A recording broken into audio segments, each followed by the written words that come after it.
좋은 아침입니다. 수요일입니다. 12월 20일이죠. 우리에게 주신 말씀 욥기 마지막 장입니다. 욥기 42장 1절부터 17절까지 말씀 함께 보겠습니다. 욥이 여호와께 대답하여 이르되 주께서는 못하실 일이 없사오며 무슨 계획이든지 못 이루실 것이 없는 줄 아오니 무지한 말로 이치를 가리는 자가 누구니이까. 나는 깨닫지도 못한 일을 말하였고 스스로 알 수도 없고 헤아리기도 어려운 일을 말하였나이다. 내가 말하겠사오니 주는 들으시고 내가 주께 묻겠사오니 주여 내게 알게 하옵소서. 내가 주께 대하여 귀로 듣기만 하였사오나 이제는 눈으로 주를 배움나이다. 그러므로 내가 스스로 거두어드리고 티끌과 제 가운데에서 회개하나이다. 여호와께서 욥에게 이 말씀을 하신 후에 여호와께서 대만 사람 엘리바스에게 이르시되 내가 너와 내 두 친구에게 노하나니 이는 너희가 나를 가리켜 말한 것이 내 종 욥의 말같이 옳지 못함이니라. 그런즉 너희는 수소 7과 순양 7을 가지고 내 종 욥에게 가서 너희를 위하여 번제를 드리라. 내 종 욥이 너희를 위하여 기도할 것인즉 내가 그를 기쁘게 받으리니 너희가 우매한 만큼 너희에게 갚지 아니하리라. 이는 너희가 나를 가리켜 말한 것이 내 종 욥의 말같이 옳지 못함이라. 이에 대반 사람 엘리바스와 수아 사람 빌닷과 나아마 사람 소발이 가서 여호와께서 자기들에게 명령하신 대로 행하니라. 여호와께서 욥을 기쁘게 받으셨더라. 욥이 그의 친구들을 위하여 기도할 때 여호와께서 욥의 곤경을 돌이키시고 여호와께서 욥에게 이전 모든 소유보다 갑절이나 주신지라. 이에 그의 모든 형제와 자매와 이전에 알던 이들이 다 와서 그의 집에서 그와 함께 음식을 먹고 여호와께서 그에게 내리신 모든 재앙에 관하여 그를 위하여 슬퍼하며 위로하고 각각 캐시타 하나씩과 금고리 하나씩을 주었더라. 여호와께서 욥의 말년에 욥에게 처음보다 더 복을 주시니 그가 양 14,000과 낙타 6,000과 소 1,000결이와 암나귀 1,000을 두었고 또 아들 7과 딸 3을 두었으며 그가 첫째 딸은 여미마라 이름하였고 둘째 딸은 그시아라 이름하였고 셋째 딸은 게렌하프기라 이름하였으니 모든 땅에서 욥의 딸들처럼 아리따운 여자가 없었더라. 그들의 아버지가 그들에게 그들의 오라비들처럼 기업을 주었더라. 그 후에 욥이 140년을 살며 아들과 손자 4대를 보았고 욥이 늙어 나이가 차서 죽었더라. 그대는 하나님께서 하신 일을 기억하고 높이라. 잊지 말지니라. 인생이 그의 일을 찬송하였느니라. 그의 일을 모든 사람이 우러러보나니 먼 데서도 보느니라. 아멘. 하나님의 말씀입니다. 한번 더 읽으시면서 묵상하시겠습니다.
오늘 말씀은 세 부분으로 좀 나눌 수 있는데요. 1절부터 6절까지는 욥의 회개, 7절부터 10절까지는 욥의 세 친구들의 회개, 그리고 11절부터 17절까지 욥의 회복과 갑절의 축복을 받는 장면입니다. 지난 주일에 1절부터 6절까지는 충분히 좀 나누었기 때문에 오늘은 그 후의 두 부분에 대해서 말씀을 나누려고 합니다. 욥이 이 하나님께 온전한 경배와 찬양을 드리는 부분이 이제 가장 앞쪽이죠. 마치 예수님께서 아버지 하나님께 온전한 순종을 드린 것과 같은 모습을 겹쳐 떠오르게 합니다. 이 심한 통곡과 눈물의 길이었다라고 하는 그 예수님의 길. 하지만 아버지의 뜻이었기에 물과 피를 다 흘리며 오르셨던 십자가의 길이었죠. 욥도 똑같이 고백하는 겁니다. 오늘 6절 말씀 보시면 그러므로 내가 스스로 거두어드리고 티끌과 재 가운데서 회개합니다. 나는 티끌과 재와 같은 존재입니다. 하지만 내가 창조와 구원의 중심인 줄 내가 이제 알았습니다. 이제 티끌과 재처럼 계속 살아가도 좋습니다. 다윗의 고백처럼 여호와는 나의 목자시니 이제 내게 부족함은 없습니다라는 고백이죠. 욥은 죽음을 통과해 은혜의 땅에 도착했습니다. 이것도 예수님과 겹쳐 보이는 장면이죠. 하나님은 욥의 고백을 받으시고 욥의 억울함을 하나씩 풀어주기 시작하시는데요. 이것이 오늘 말씀의 핵심이죠. 먼저 세 친구들을 부르셨습니다. 너네 왜 그랬어? 욥한테 왜 그랬어? 너 잘못했지? 그럼 용서를 빌어라 라는 내용인데 8절 그런즉 너희는 숫소 7과 순양 7을 가지고 내 종 욥에게 가서 너희를 위하여 번제를 드리라. 내 종 욥이 너희를 위하여 기도할 것인즉 내가 그를 기쁘게 받으리니 너희가 우매한 만큼 너희에게 갚지 아니하리라. 이는 너희가 나를 가리켜 말한 것이 내 종 욥의 말같이 옳지 못함이라. 욥에게 가서 용서를 빌어라 라는 것인데 저는 꼭 이 장면이 아빠가 아들들이 막 싸우는 것을 보시고 그 동생에게 먼저 형한테 가서 잘못했다고 해라 라고 하고 형한테는 동생들이 오면 괜찮다라고 해 용서해 주라 라고 말하는 흡사 그런 장면처럼 좀 보여요.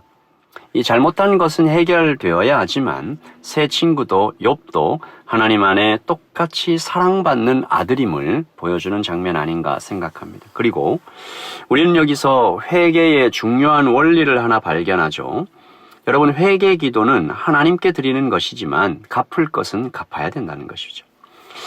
물질주의, 행위 중심 이런 얘기하는 것 아니고요. 이 삭개오가 그랬던 것처럼 회개할 때 하나님을 다른 그 무엇보다 가치 있게 여기는 진실한 회개의 증거가 되는 것입니다.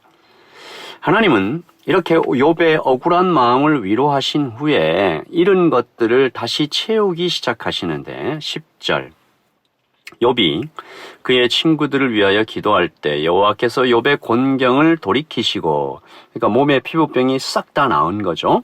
여호와께서 욥에게 이전 모든 소유보다 갑절이나 주신지라. 그렇게 하나님의 회복은 욥의 몸의 병이 낫고 그 다음에 소유가 회복되고 11절로 넘어가시면 이 평판과 인간관계가 회복되고 그 이후에 이 자녀들까지 회복해 주시는 것으로 이어지는데 11절에 보시면 이에 그의 모든 형제와 자매와 이전에 알던 이들이 와서 그의 집에서 그와 함께 음식을 먹고 여호와께서 그에게 내리신 모든 재앙에 관하여 그를 위하여 슬퍼하며 위로하고 각각 캐시타 하나씩과 금고리 하나씩을 주었더라. 어떻게 보이세요? 이 욥의 어떤 완전히 땅에 떨어졌던 그 평판과 인간관계가 회복이 되는데 이때 찾아왔던 형제 자매와 이전에 알던 이들은 그동안 어디 있다가 이제 나타난 것일까요? 소식을 들은 거겠죠. 욥의 피부병이 다 나았대. 하나님이 이제 욥을 다시 일으켜 주시려나 보다. 그 소식 듣고 아첨하기 위해서, 기회를 얻기 위해서 온 것입니다. 욥이 모르겠어요. 하지만 욥이 다 받아들이죠. 같이 앉아서 그들과 음식을 먹고 지금 그 고난을 받을 동안 코빼기도 안 비친 이들의 위로를 겸손하게 받아들입니다. 아까 욥이 드렸던 6절의 회개가 진심으로 일어났다라는 것의 증거를 여기서도 보는 거죠. 사도 바울이 그랬듯이 나는 죄인 중에 괴수입니다라는 자기 부인이 없이는 이런 행동은 어려운 것입니다. 하나님은 이어서 욥에게 자녀들을 주시고 그 자녀들에게 하나님의 축복을 베푸셨다라는 것을 이 딸들의 아름다움으로 표현해 주시죠. 하나님은 그러니까 주고 또 주고 넘치게 주고 싶어 하시는 마음을 보여주시고 계십니다. 그리고 그 자녀들은 하나님께서 욥의 몸에도 이 큰 어떤 신비로운 축복을 주셨다라는 것을 증거하고 있는데요. 욥이 고난받았을 때가 나이 70세잖아요. 근데 70세의 나이에 욥이 자녀를 10명이나 낳았다라는 얘기는 그의 몸이 청년처럼 회복되었다라는 것을 보여주는 것입니다. 적어도 10년 이상은요. 그리고 그 후로부터 이 140년을 더 살았으니까 욥이 210살까지 살았다는 얘기죠. 신비로운 일이죠. 온몸에 피부병이 나서 괴로웠던 이 욥에게 그 몸의 고통에 몸의 건강을 넘치게 주시는 장면입니다. 오늘 욥기 마지막 장을 좀 보면서 이 욥기 마지막 장에 욥이 회복하고 축복받는 이 장면은 우리에게 무엇을 말해주는 걸까요? 고통을 잘 견디면 햇빛 볼 날이 온다. 물론 인내가 중요하죠. 그러나 성도의 인내는 다만 굳은 의지로 견디는 것이 아니고 우리가 노력하면 보상을 얻는 차원의 그런 말이 아니고요. 욥은 티끌과 재처럼 살아도 이제 아무 상관없게 여길 만한 하나님의 임재와 하나님의 신비를 경험했다라는 것이죠. 그것으로 충분했다라는 겁니다. 성도는 그러므로 가장 극심한 고난 가운데서도 소망을 볼 수 있는 위대한 존재로 나타나는 것입니다. 세상의 부귀와 영광, 건강과 성공이 모두 주님 손에 있음을 욥을 통해서 발견합니다. 욥이 고백했듯이 주시는 자도 여호와시요 거두시는 자도 여호와시니 우리는 오직 주님만 찬양하며 오늘의 이 날을 걷는 것입니다. 그래서 우리가 메리 크리스마스라고 인사할 수 있는 거죠. 주님 때문에 모든 것이 바뀌었습니다. 모든 것이 채워졌습니다. 모든 것이 소망이 있습니다. 모든 것을 견딜 수 있습니다. 우리 같이 기도하겠습니다. 하나님 아버지, 욥이 그동안 받았던 모든 고난과 고통을 다 하나님께로부터 다시 회복받고 축복받는 장면을 보았습니다. 오늘 아침 고백합니다. 부귀, 영광, 건강, 성공, 인정 다 주님 손 안에 있습니다. 주시는 자도 여호와시고 거두시는 자도 여호와십니다. 그리고 그 모든 것을 하나님의 작정, 마스터 플랜 안에 하나님은 섭리하십니다. 그 섭리의 모든 과정은 사랑이심을 믿습니다. 우리를 성장케 하시고 단단하게 하시고 더욱 큰 그릇으로 만들어가는 과정임을 믿습니다. 나는 하나님의 아들입니다. 우리는 하나님의 자녀입니다. 하나님께서 우리를 그렇게 완성해 나가시는 그 과정 가운데 고난도 있고 행복도 있고 떨어지는 것도 있고 다시 일어서는 것도 있음을 다시 고백합니다. 오늘 아침 주님, 주께서 우리에게 함께 하시는 이 모든 순간이 축복임을 다시 고백하고 이것을 위해 우리를 위해 이 땅에 오신 주님께 다시 한번 찬양과 영광을 올려드립니다. 주님을 사랑합니다. 주님 감사합니다. 예수님의 이름으로 기도합니다. 아멘. 여러분 메리 크리스마스입니다. 주께서 오신 것을 감사하며 이 하루를 살아가십시다. 주님의 평안이 여러분께 함께 있기를 소원합니다. 샬롬.